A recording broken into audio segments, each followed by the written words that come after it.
Alright guys, today I'm going to show you how to use fog lights in a simple environment, and then what we're going to do is also talk about a little bit of light linking, what light linking does, and what it can do for you. So here I have a cube, sphere. It doesn't really matter what you use if you want to follow along, it's up to you. So what I'm going to do is show you the cool things about fog light in Maya and some of the disadvantages that do occur with this. If you compare Maya's fog lights to other 3D software such as 3D Studio Max, you'll find it's very inferior in some ways, but in other ways it's kind of fun. It's kind of some of the output that you do with it is cool. Make sure when you do use a fog light, save your scene as you go. If your fog lights do break on chance, you can always go back to your earlier scene, especially if you have a lot, but if you just have one, you can just remove it. That's fine too. Alright, so let's go ahead and create lights. Let's go into lights. We're going to use a spotlight. Now you can try to use a fog light with the other lights, but spotlight seems to be the most consistent.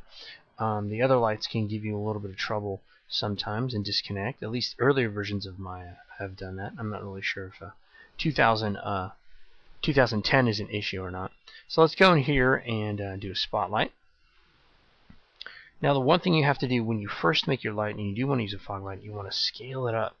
And you want to scale it up past the point of the object's origins. So you want to actually go a little bit beyond them. A little simple light there. I have discrete rotate on right now, so that's why it's locking. Let's turn off our, we're not modeling right now, so I'm going to turn off my display. Heads up display poly count, not needed. Well, we don't need that right now. Thanks for coming. Alright, so let's go ahead and rotate this. There we go. That's the rotate noise if you weren't sure what that was. Alright, so let me go and move this aside right here. And I notice here that my cone for my spotlight is ending right there. Let's actually go a little bit farther. So again, a lot of what the fog light does, you have to actually go beyond your point of origin to really make it look like the light's bleeding and hitting and casting appropriately on the object itself. It's real kind of important there that you remember that, because if you don't and you make your fog light, you'll notice it stops short, which is not realistic.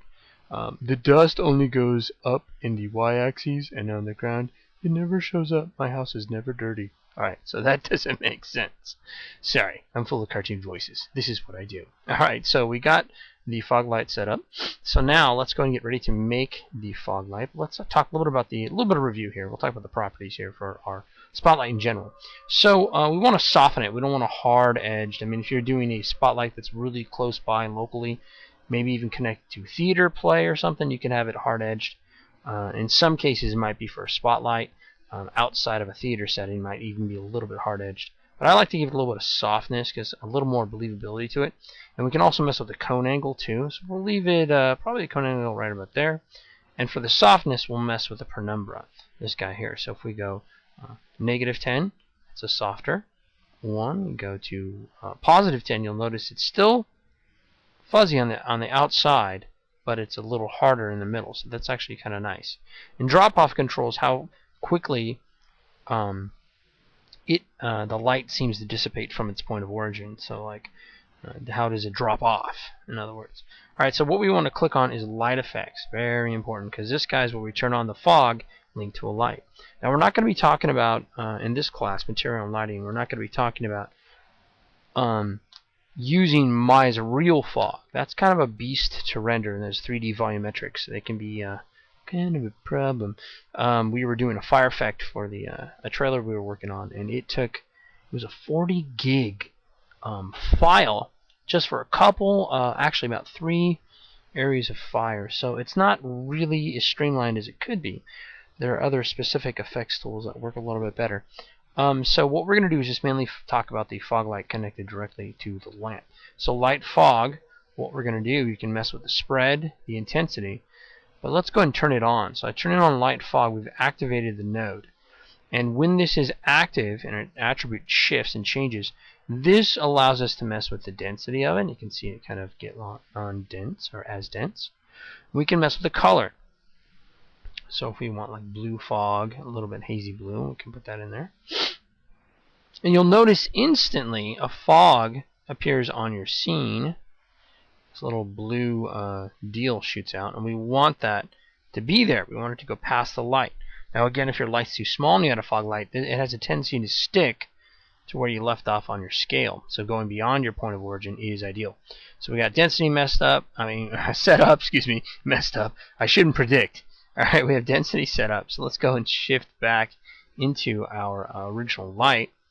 So now we can mess with the color again with the light if you want to. I'm going to leave the fog blue and the light white. And let's see what we get. Now again, I don't have shadows turned on. So we can turn that on later. Let me increase the size of our ground plane. So you can see the fog light land on that. And let's run a quick render. See what we get. Okay, so there's a very, very, very slight blue haze. You can see that there. And we can make it a little more exaggerated. But we're going to add two more things. I'm going to go back into the light itself. We can shuffle through our history and even see the nodes that we need to get to. And we can go in here and mess with a little bit of the light color. This is going to complement the fog, believe it or not. And let's go into the fog display here. And we can mess with the density a little bit if we want to. Let's go back into the light itself, and what we're going to do is add some shadows. So we'll go in here and add, excuse me, I don't find fog light emotional, I just have allergies. It's beautiful. I'm going to add detail. Alright, so we'll just go into light radius a little bit. That'll soften up your shadows, if you remember that from the last class. Shadow rays will also control your quality. And then we also have ray depth limit, which actually allows you to have a little more accuracy with your objects based on distance from the light and so forth. It's not DMAP though. This is just to help with some nice clean control of how it speeds up a render, of how much the light's going to influence your objects. So just keep those things in mind. I mean, don't mix those up. They're actually quite different. Alright, so we got the light in there, we got the objects in there. And remember when we turn on ray trace, where else do we have to turn it on? We also have to turn on our render output settings. So we have to make sure that shadows is turned on. So let's go and do that real quick under the software. Let's go to our ray trace quality and turn that on. And you can play with these too if you want to. These are complementary because you'll say, but well, Sean, why is there shadows here and there's shadows over here? You might think that sometimes. I'm imitating a person addressing me if you didn't understand that part. This allows for your final render. This actually can complement the shadow setup in the light, but you have to turn ray tracing on here and here, or it will not take. Because ray tracing, the difference between DMAP and ray tracing, DMAP is for speed, and it doesn't necessarily give you accuracy. And the reason why, if I had a semi-transparent object and I had a light that had DMAP in it, it wouldn't pass through that semi-transparent object. But as soon as I turn ray trace on here and here, it will allow for more realism and believability to the scene. Alright, so let's see what we get. Render.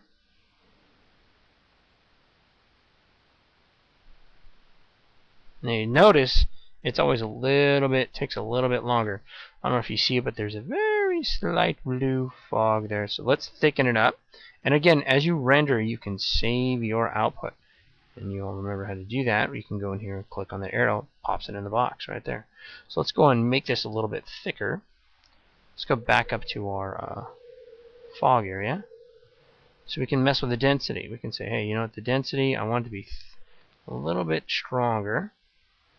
But you can also mess with your fog spread here and fog intensity. Now, intensity is how much fog is going to be there. Density is how thick it's going to be, if that makes any kind of sense. Density allows us to, how tightly packed, how is this really going to be displayed. But when you mess with a fog intensity versus density, fog intensity could be like how much light it catches. I guess is probably a good way to explain that.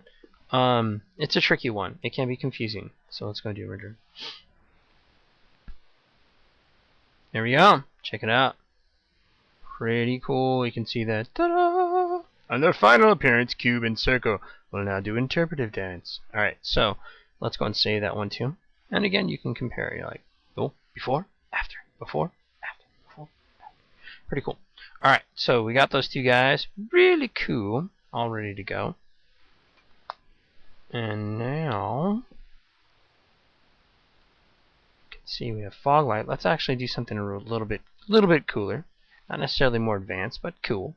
So in our fog light, if we click on the node, we can also, you'll see that we also have a color area where we can load another node or link a node into this color channel. So I can click on that checkerboard area. What I can connect to is a fractal. Now what this fractal is good for, if you had smoke in a room, you can even get this sucker to animate over time. It will actually animate over a timeline.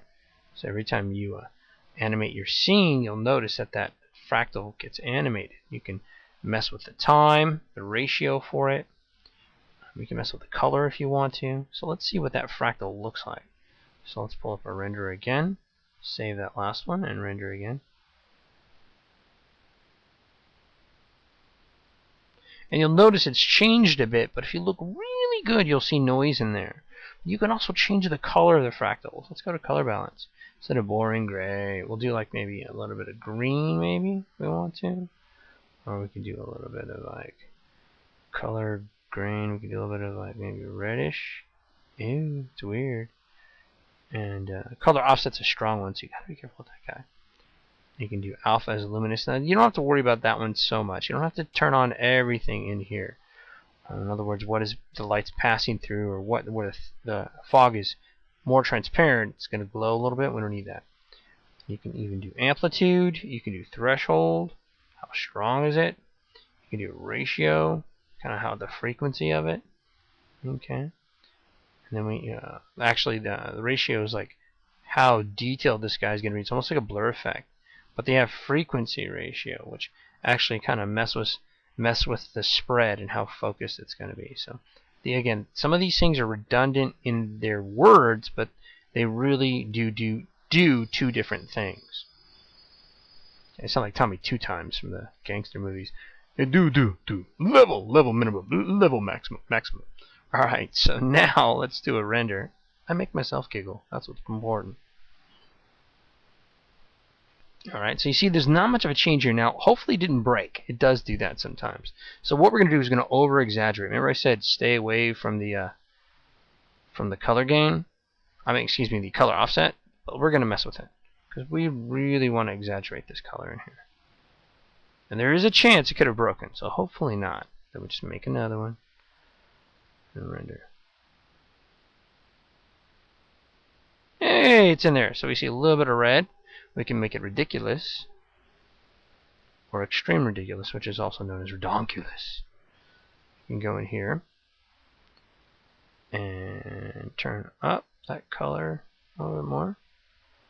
And then now pull that up, save the last one, and re-render.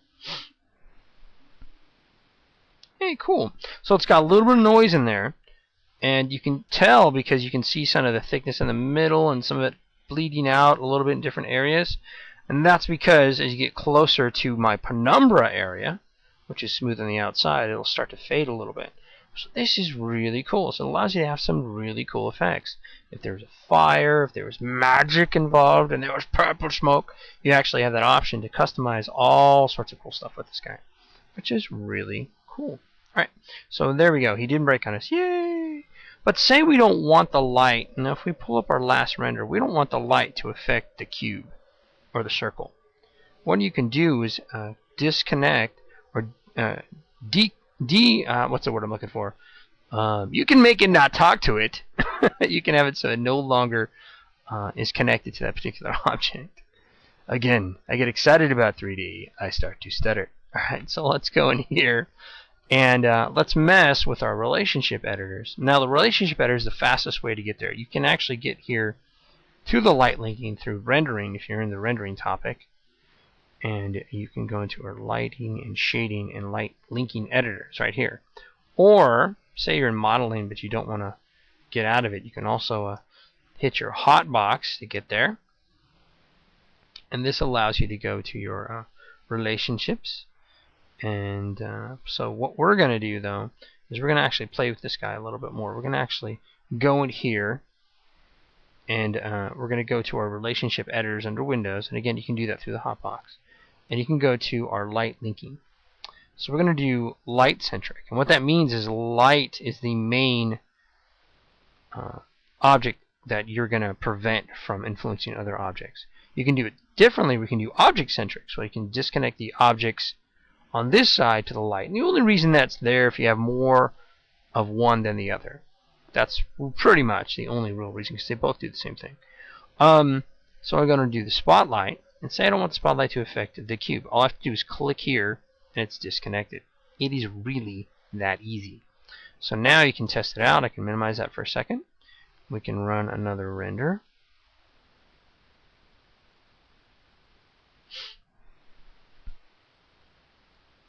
And you'll see the cube now is blocked out, no longer being affected by that light.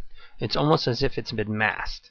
So that's what you can do to prevent your lights from affecting everything, as well as this is how you would set up a fog light. Alright, cool. I'll be demonstrating in class how to do alpha maps. So if you want to apply an alpha map to a scene, you can do so. And also some more texture painting as we critique. That's about it.